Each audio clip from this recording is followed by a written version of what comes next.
Assalamualaikum warahmatullahi wabarakatuh.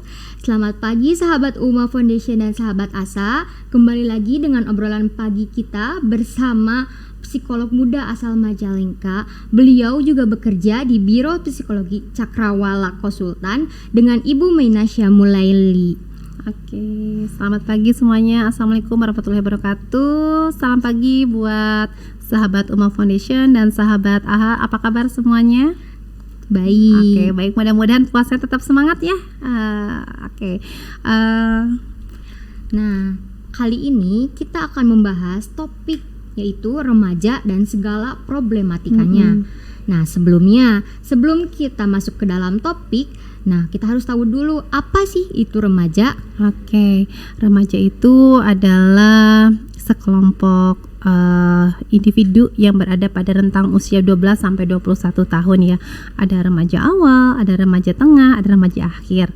Nah, biasanya pada fase-fase remaja ini adalah merupakan fase-fase yang paling menantang nih. Makanya dikenalnya istilahnya remaja itu berada pada dalam kehidupan yang penuh dengan badai. Ya, ngerasa nggak penuh banget tantangannya ya, banyak banget problematika yang dirasakan oleh anak-anak remaja. Nah, hari ini topik pembahasan kita adalah mengenai problematika yang dialami oleh para remaja. Oke, kalau Tiara nih, Tiara remaja ya? Iya. Oke, usia Tiara berapa tahun sih? 17 tahun. 17 tahun. Oke, Tiara pernah punya problematika nggak dalam menghadapi tantangan menjadi remaja? Tentunya pernah. Dan sekarang itu kayak lagi musim-musimnya nih, toxic friendship gitu. Nah, menurut saya itu kan kayak lebih menguntungkan sebelah pihak. Nah, kalau menurut Ibu itu seperti apa? Oke. Nah, ini hal yang lagi, kalau bahasanya anak remaja sekarang lagi viral gitu ya, lagi viral tentang toxic friendship ini. Nah, toxic friendship ini adalah sebuah pertemanan yang tidak sehat gitu. Dimana biasanya bagi orang-orang yang mengalami toxic friendship ini, pada akhirnya mereka mengalami rasa sakit hati. Ya, mereka akan merasa dirugikan, mereka akan seperti dirasakannya dimanfaatkan oleh teman mereka sendiri. Nah, biasanya para remaja terkadang tidak menyadari nih ketika mereka terjebak dalam toxic friendship ini. Ya, sehingga kalian nih yang sudah terjebak ya, gimana sih Bu ini ciri-cirinya toxic friendship gitu ya, apa jangan-jangan aku sudah terjebak atau belum. Nah, coba kalian deh perhatikan ketika kalian berada dalam lingkungan pertemanannya, apakah ketika berteman, apakah kita ini saling memberikan dukungan positif atau justru sebaliknya. Atau misalnya kok kayaknya aku terus ya gitu yang harus mengalah, atau kayaknya aku terus nih yang disakitin, sedangkan teman aku kayaknya ketika aku sedih dia senang-senang aja, ya, nyantai-nyantai aja. Nah, itu mungkin hati-hati, jangan-jangan kita sudah terjebak dalam toxic friendship ini. Nah, kalau Tiara sendiri nih pernah nggak sih ngalamin yang toxic friendship? Alhamdulillah, kalau saya pribadi tidak. Tapi saya tuh mendengar ya teman dekat saya gitu, kayak dia tuh merasa terposesif oleh teman dekatnya. Jadi dia tuh suka nanya-nanya gimana sih toxic friendship itu, gimana menurut kamu. Nah, gitu. Oke, memang biasanya yang dialami oleh mereka tuh apa, anak remaja ketika udah berada dalam toxic friendship, biasanya dirasakannya itu apa? Pasti galau, kayak cemas gitu. Ih, teman saya kok kayak gini gitu. Terus juga sering overthinking. Paling banget tuh yang overthinking gitu. Oke. Kira-kira apa yang dilakukan oleh remaja nih supaya kalau misalnya ada pelakunya nih yang melakukan tadi toxic friendship, kira-kira kamu sebagai remaja bagaimana menyikapinya? Kalau saya pribadi untuk menyikapi toxic friendship ini, kalau saya orangnya kan to the point, langsung ngobrol dengan orang yang kayak yang saya rasa gak enak gitu. Kamu kenapa? Kamu kok bisa kayak seperti berubah sikapnya terhadap saya? Apakah kamu marah atau sebagainya? Dengan nada yang bisa dicukup baik gitu. Jangan sentak-sentak, jangan marah-marah, harus baik, relax dan enjoy gitu. Oke, kalau dalam istilah psikologi ya, caranya Tiara itu kita sebutnya adalah sikap asertif. Ya, jadi sikap asertif itu adalah bagaimana kita menolak sebuah perlakuan yang menyakitkan atau perlakuan yang tidak menyenangkan, tetapi kita tolak dengan cara yang baik. Nah, Tiara sudah bagus nih tadi cara meresponnya ketika ada teman yang kurang menyenangkan atau ternyata kita terjebak dalam toxic friendship tadi, gimana nih kita ngomong ke temannya supaya enak. Nah ya, menolaknya ya. Jadi boleh kalian berhak untuk menolak. kalian berhak untuk mengatakan tidak, kalian berhak untuk mengatakan ke teman kalian, kayaknya aku sedih deh kalau diperlakukan seperti itu. Ya, itu namanya adalah sikap asertif. Sehingga bagus banget nih kalau misalnya Tiara ataupun teman-teman yang lain sudah mampu bersikap asertif. Bagi yang belum, kita coba ya. Oke, kalau selain tadi nih, tadi ada Tiara menyebutkan ada istilah overthinking ya. Iya, overthinking. Kalau remaja sendiri biasanya kalau overthinking itu dalam hal apa biasanya? Kalau kebetulan nih saya pribadi gitu pernah mengalami ketika akan ujian yang begitu ujian naik tingkat ya, kayak tertekan tuh. Jadi overthinking jadi gitu. Kita overthinking, apakah kita bisa melampaui batas kita, apakah kita tidak bisa mencapainya begitu. Jadi kepikiran terus menerus, jadi kebawahnya kan overthinking, jatuhnya sakit kan gitu. Oke, overthinking ini memang akhirnya kita berpikir segala sesuatu itu terlalu berlebihan. Iya, ya. sangat. Nah, overthinking ini memang sepertinya berkaitan erat dengan kecemasan gitu ya. Apakah cemas itu baik? Ya, sebetulnya cemas kalau dikelola dengan sebaik mungkin itu akan membuat sebuah hasil yang bagus. Nah, contohnya misalnya tadi nih Tiara mau ujian ya. Kalau misalnya mau ujian, kemudian cemas nih, kita deg-degan ya, kita ngerasa ada aduh panik kayak aku gimana nih bisa atau enggak. Maka yang perlu dilakukan oleh Tiara adalah bagaimana cara mengurangi kecemasan itu. Nah, kalau mau ujian kita nggak bisa, berarti kita harus ngapain nih? Belajar ya. Nah, itu namanya kita solusi terhadap kecemasan kita. Nah, sebenarnya cemas itu adalah kalau ibaratnya HP itu mungkin kayak alarmnya ya. Kalau jam itu ya alarmnya ya. Hati-hati loh. Waduh, kayaknya besok aku mau public speaking nih di atas panggung, ketemu banyak orang, aku bakal deg-degan, aku bakal gemeteran gitu kan. Tetapi dari rasa itu akhirnya kita akan berusaha ya, gimana caranya kita bisa memberikan performa yang baik, tentunya dengan berlatih gitu. Nah, sehingga si cemasnya ini akan berubah nih, yang tadinya cemas kita akhirnya menjadi siap ya. Nah, yang berbahaya ini adalah Tiara kalau misalnya sudah cemasnya berlebihan ya. Kalau mungkin Tiara pernah dengar kalau cemas berlebihan, misalnya kita jadinya akhirnya merasa takut berlebihan ya, ataupun akhirnya kita sakit, ataupun kita malah akhirnya tiba-tiba gelisah, tidak bisa tidur. Nah, hati-hati ya, sehingga kalaupun misalnya cemas harus segera kalian mengelolanya dengan sebaik mungkin. Oke, kalau misalnya Tiara sendiri nih, kalau misalnya remaja gitu ya, kalau misalnya cemas gitu ataupun galau gitu, biasanya ketika menghadapi fase seperti apa sih mereka itu?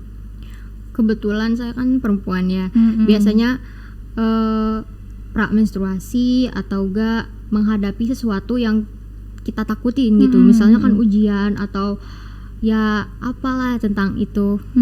Jadi biasanya memang ketika menghadapi situasi-situasi yang memang di luar dari menegangkan gitu ya, menegangkan. Nah, memang ini balik lagi nih, remaja itu memang fasenya penuh badai gitu ya. Memang mereka dikenal sebagai sosok yang penuh rasa galau. Ya, pasti para remaja di sini pernah ya ngerasain galau ya gitu. Kalau yang galau itu biasanya mungkin kalau remaja banyak faktornya ya. Entah itu ada yang kalau remaja kan sudah punya perasaan nih dengan lawan jenis gitu kan, itu juga kadang mendatangkan kegalauan gitu. Atau mereka dihadapkan dengan dua pilihan gitu kan, sering banget terjadi ya. Apalagi kalau misalnya kamu nanti besok mau ngambil kuliah di mana nih? Nah, sangat bingung gitu. Sangat bingung ya, masih ada yang bingung. Kamu sendiri bingung nggak besok mau kuliah di mana? Masih bingung sekali. Masih bingung sekali ya. Nah, itu salah satu ciri khas remaja, memang mereka penuh dengan kegalauan. Nah, biasanya pada fase-fase galau ini apa yang perlu dilakukan? Yang pertama adalah kalian harus memperkuat diri dulu. Misalnya, carilah informasi sebanyak-banyaknya. Ya, kalaupun misalnya Bu kayak aku galau deh, mau ngambil apa, jurusan apa, atau misalnya aku harus kuliah di mana, yuk cari sebanyak-banyaknya tentang informasi kuliah-kuliah yang ada di sini. Kemudian misalnya bagaimana dengan potensi kita juga nih di remaja, kalian tuh punya plus minusnya apa sih? Iya, gitu kan ya. Kalian punya kelebihannya apa, kalian punya kekurangannya apa, kemudian hal itu bisa kalian padu-padankan dengan besok di kuliahnya di mana gitu. Nah, Tiara, kalau misalnya tadi kita bicara lagi udah tentang toxic friendship gitu ya, kemudian kita juga tadi bicara tentang overthinking, kemudian kita bicara juga remaja yang galau gitu ya. Nah, di zamannya Tiara sendiri sekarang nih, remaja zaman now mungkin ya, remaja zaman now gitu. Sebetulnya ada hal yang lebih menantang lagi nggak dari problematika remaja itu yang kalian lihat dalam kehidupan sehari-hari? Baru segini sih menurut aku gitu. Oke, kalau misalnya kalau misalnya kita nih ketika misalnya berada dalam sebuah situasi yang tidak menyenangkan bagi remaja gitu, nah kalian jangan segan nih untuk misalnya mencari segera pertolongan gitu, dalam artian, Bu, aku lagi punya masalah nih, aku sepertinya lagi punya kendala. Nah, jangan segan-segan bagi kalian itu untuk bercerita. Iya. Nah, kalau misalnya berceritanya dengan siapa? Berceritalah dengan seseorang yang tepat, ya. Satu adalah orang yang bisa mendengarkan dengan baik, ya. Nah, ini balik lagi tadi tentang pertemanan, tentang friendship, ya. Tentang friendship ini, carilah teman-teman yang ternyata bisa saling memberikan pengaruh positif buat kamu. Ya, kalau misalnya kamu sedang galau, kamu sedang sedih, ketemu teman yang mau mendengarkan tuh rasanya gimana? Senang, kayak ya. Kita lagi down gitu, ada temen yang baik banget ke kita, kan kita jadi semangat gitu. Kita ngerasa terbantu jadinya ya, kita lebih terbantu. Nah, kemudian ke siapa lagi? Boleh kepada misalnya orang yang dianggap bisa memberikan solusinya, gitu kan ya. Boleh entah itu ke orang tua kah, boleh itu dengan guru kah, atau misalnya dengan orang yang dianggap lebih dewasa yang sekiranya bisa memberikan solusi buat kamu. Nah, sekarang itu nih banyak sekali juga remaja yang sering banget mereka mendiagnosis psikologisnya mereka sendiri gitu ya. Entah melalui aplikasi kah, atau entah mereka membaca dari Google kah. Kemudian mereka langsung menyimpulkan, wah, jangan-jangan aku termasuk orang yang mengalami cemas berlebih. Jangan-jangan aku terkena gangguan jiwa ini, jangan-jangan aku terkena ini. Pernah dengar seperti itu nggak? Pernah. Jadi teman saya tuh dulu pernah cerita, katanya saya tuh gejalanya ini. Setelah saya lihat referensi dari internet dan buku, dia bilang, oh ternyata saya ini kena gejala bipolar, katanya begitu. Tapi kan menurut aku dia juga belum tentu kan dapat bipolar. Dia juga kan harus memeriksa kesehatan mental dia. Nah, ini juga menjadi sebuah perhatian buat kalian yang masih remaja nih, ketika misalnya kalian melakukan self diagnose ya. Biasa self diagnose itu kalau remaja itu biasanya dari artikel, kebanyakan dari artikel, kemudian mereka aplikasi atau misalnya coba googling gitu ya. Nah, langsung aja nih kayaknya aku kena gangguan ini. Nah, stop untuk berpikir seperti itu, stop untuk melakukan itu. Balik lagi, ketika ada masalah, kalau memang ke teman kayaknya aku belum bisa kebantu deh ya, kemudian curhat ke orang tua kayaknya aku belum kebantu deh, kalian boleh menghubungi ahli. Ya, boleh ada guru BK, ada psikolog, ada psikiater ya, sehingga kalian bisa terdiagnosis dengan benar ya ketika menemukan permasalahan pada diri kamu. Ya, jangan sampai tadi udah self diagnose akhirnya menambah permasalahan yang baru gitu ya. Jadi memang remaja itu unik sekali. Iya, unik banget. Unik sekali. Mereka itu nggak mau yang namanya kalau misalnya curhat dengan orang tua gitu, takut dimarahin. Jadi akhirnya mereka kalau nyaman curhat ke siapa? Ke teman dekatnya. Atau misalnya ketika ada masalah, biasanya remaja itu akan coba mencari-cari solusinya sendiri. Iya, betul. Ya, kayak aku mau nyoba ini deh gitu, kayak aku mau nyoba itu deh gitu. Dan memang fase remaja adalah fase coba-coba. Kenapa? Karena tadi mereka pun sedang mencari jati dirinya. Ya, who am I? Siapakah saya? Gitu kan. Ketika nanti besok aku mau jadi apa ya? Gitu. Atau merekanya berpikir ini kayaknya aku nggak kayak gini dan lain sebagainya. Nah, mungkin itu ya sedikit problematika remaja yang memang harus semuanya sadari ya. Tidak hanya kita remajanya juga, tetapi para orang tua ya, kemudian para sahabat Uma Foundation, sahabat ASA ya. Yuk kita sama-sama aware dengan adanya remaja di sekitar kita ya. Kita sapa mereka gitu, tentunya dengan pendekatan-pendekatan yang relevan di zaman sekarang gitu ya.